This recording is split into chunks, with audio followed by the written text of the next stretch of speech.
Tadya sacipta-ciptaan boleh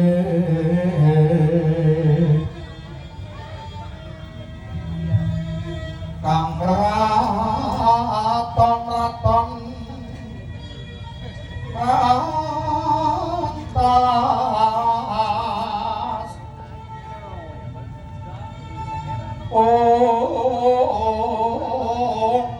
mrih luhur asar pinanggih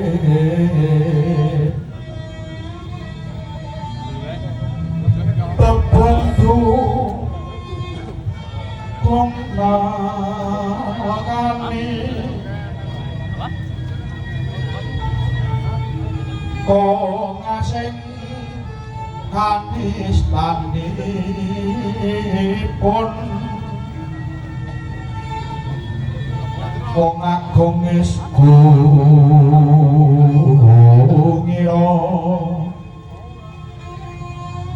sudireng wiring jaelis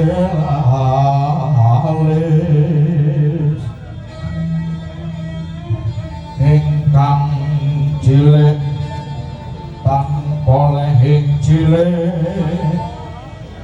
ngira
Pinunturan ukir sari kebabaran segoro madu dene dinten samangke Poko Prabu Dwarawati kaliyan Koko Prabu Mandura kepareng rawuh minangkani menapa ingkang dados panyuwun kula boten langkung kula ngaturaken panuwun ingkang tanpa pepindhan Koko Prabu. Nuwun inggih Nyai. Yektosipun waleh-waleh prapa anggen kula sowan wonten negari Ngamarta mriki nderek mangayu bagya anggenipun para kadang Pandhawa badhe ngunjukaken raos syukur pring Hyang Agung kanthi badhe kawontenaken sesaji suci inggih sesaji Raja Surya Kyai. Santen ugi kula Prabu pun Kakang Mandura sanget condong lan aluwaja awit kanthi paduka ngawontenaken pasukuran agung tegesipun paduka sakadang anetepi dawuh Hyang Agung ingkang suraosipun sok sapa menungsa ingkang gelem nyukuri nikmate sing nyipta jagat tetela badhe kawimbuh matikel-tikel nikmate. Basa wangsulipun menawi manungsa boten purun nyukuri nikmate tertamtu kemawon badhe nampi pasiksan ingkang saklangkung awrat. Mila saking menika Yai para Mandura badhe nderek uyung-uyung anyeng uyung prih kasembadan gegayuhan paduka Yai Prabu Puntadewa. Nuwun inggih kula ngaturaken dening panuwun ingkang tanpa pindhan dene paduka kepareng-paring pangayoman dhumateng gregeting manah kula yektosipun anggen kula sakadang badhe ngadani sesaji Raja Surya menika anulat lekasipun Narendra Agung ing Purwacarita ingkang ajeduluk Prabu Sri Mahapunggung Imuni satemah dados lantaran manunggaling para ratu lan Brahmana wasana sami golongaken tekad ngajak rahayu puniki kaluhuran dawuh paduka Yai Sami Aji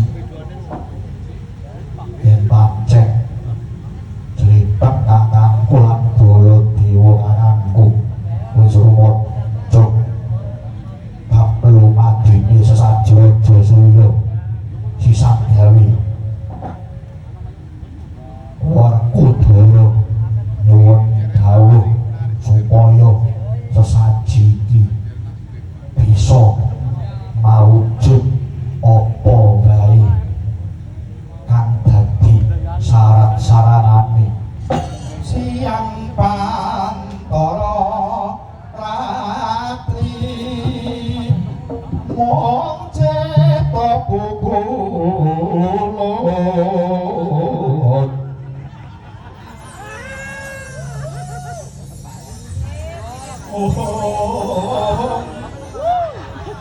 panuryan kareksi mila katur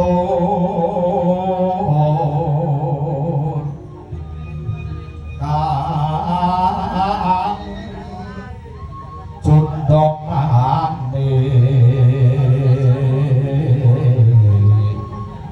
prasasat rakeng ulun kang sumambah wing padang Prabu miang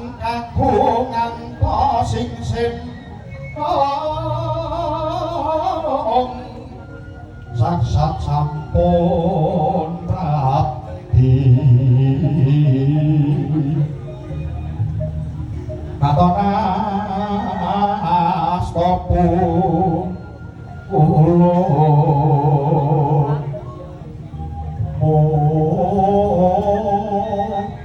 lat tenara pati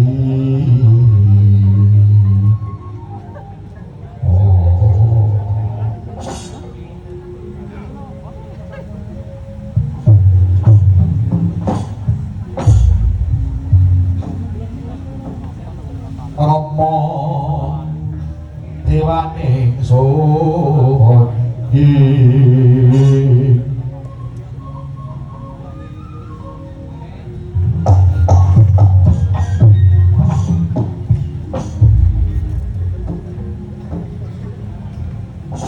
iya Kyai Manudara nuwun sewu Kyai paugeran sarananipun sesaji menika yektosipun wonten 3 ingkang sepisan kedah dipun pangestoni Brahmana 7 ingkang manteng ing pangesti dene Brahmana 7 kala wau ingkang kajibah maos kidung suci lan mantra rahayu dene syarat angka kalih lumados sing saji kedah dipun sekseni Narendra satus negari kang lega lila lair batin anyeng kuyung upacara saji dene syarat angka 3 inggih ingkang pungkasan boten wonten sanes namung saji korban tegesipun para Pandhawa kedah brasta ratu angkara murka sados mawujud katentreman jagat saking hambek siya budi candala ingkang sesomaran tidak dumateng kamardikane sanes Yai. Nuwun sewu. Pareng kula sematur Yai Kuladewa. Gunggung kempalipun lumadosi sajagung menika kajat dhateng katentreman lan karahayaning tumrap jagat saisipun. Tegesipun sesaji menika saged mawujud menawi kahananipun sampun tentrem. Mongko dinten samangke kawontenanipun nembe boten tentrem. Kajawi saking menika menawi syaratipun sesaji kedah sinengkuyung ratus-atus nagari wah tangeh kelampanipun Yai sebabipun menapa Koko Prabu ngeten wekdal samangke wonten satunggiling Narendra jejuluk Prabu Jarasandha ing Giribajra ingkang nggadhahi pikajeng ngempalaken ratus-atus namung boten karana memayu hayune bawana. Para ratu ingkang badhe katuran rawuh ing kaya saji menika sampun dikunjara dening Narendra kang hambek siya niku wau. Ratus-atus menika badhe dipun bekakak konjuk dhateng Bathara Kala. Pekabaran ingkang kula tampi wekdal samangke sampun wonten ratusan dosa itu ingkang sampun dikunjara Yai. Koko Prabu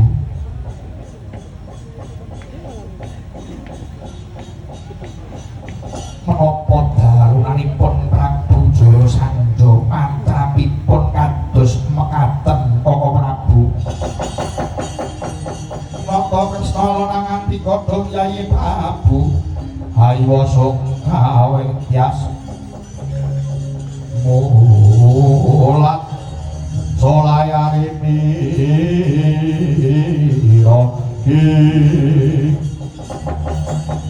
Janane walang kutara nadyan prajating pangapus ing Kurawa Citra namung denapasa mring Bathara Luhung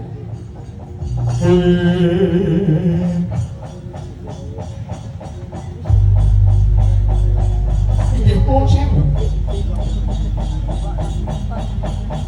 kabar ingkang sebar pawarta ingkang warata Prabu Jarasandha menika nyembah sarta mangeran dumateng Bathara Kala lan dinten samangke medeng angadani sesaji kala ludra dene lumadosipun sesaji kala wau jumbuh kaliyan dawuhipun Kaka Prabu Mandura Jarasandha kedah merangket atus-atus badhe dipun bekakak tumunten badhe dipun dahar Bathara Kala monggo dinten samangke Jarasandha sampun mundur atus 97 namung kirang 3 menawi saking panggeba kula sangkeping atus-atus ingkang dipun incing menika datang sanes Yayi Puntadewa kula pribadi miwah Kaka Prabu Baladewa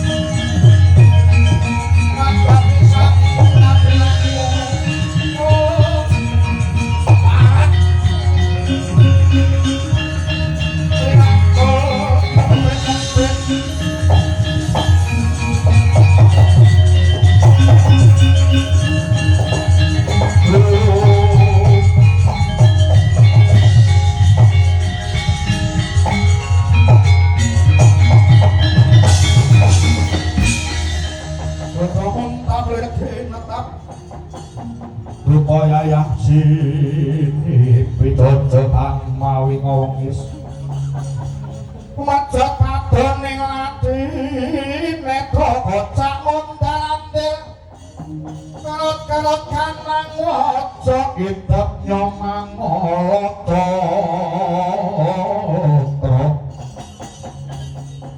silosok rang sakit mubal urup kahanane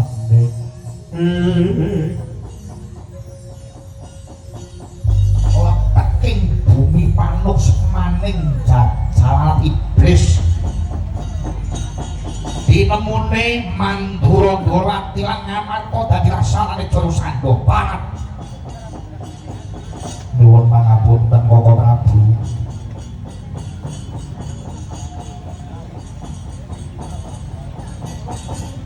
kaliyan ingkang rayi Madukara Sanglatur menawi saking pamawas kula kinarya anyil kamurkanipun Jarasandha dinten samangke wekdal ingkang prayogi kangge angadani Sajraja Surya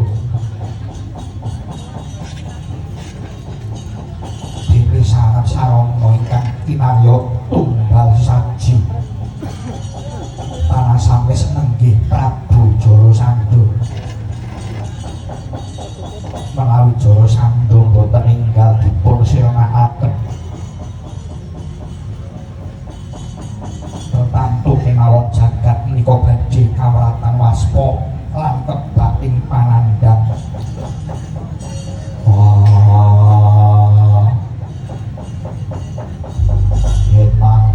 asah dadak kesuwen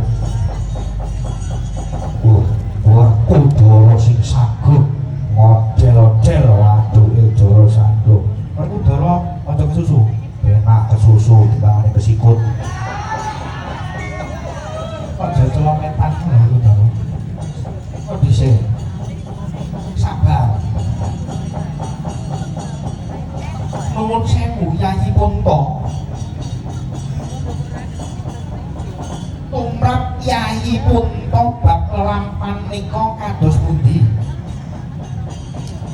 Nggih, Koko Prabu ing antawisipun saji kala dolan sesaji raja Suya menika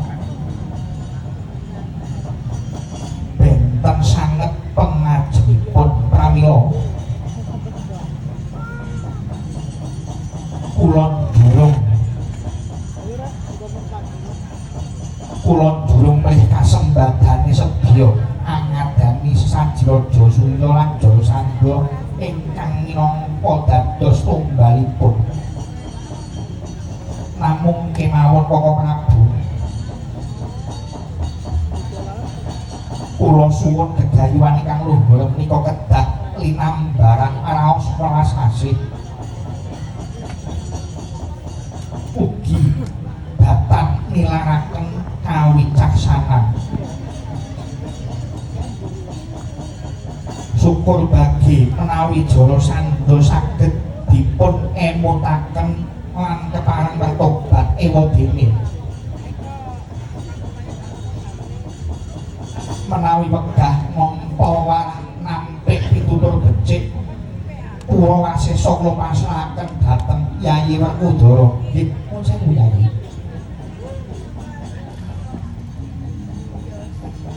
Gegayuhan ingkang luhur mekaten tentamtu pengasih Gusti badhe anjangkung gandeng sampun wonten dambuing lembak kalian kula nyuwun pamit mratitisaken lampah Yayi. Semanten ugi kula Yayi Prabu para Pandura daya-daya lumengser saperlu pranata Wadyabala. Kula kinten boten dangu malih Wadyabala saking Giribajra tumunten badhe gebak perang wonten negari Ngamarta Yayi. Nuwun inggih Koko Prabu. Sembah kula bumiring tindak paduka.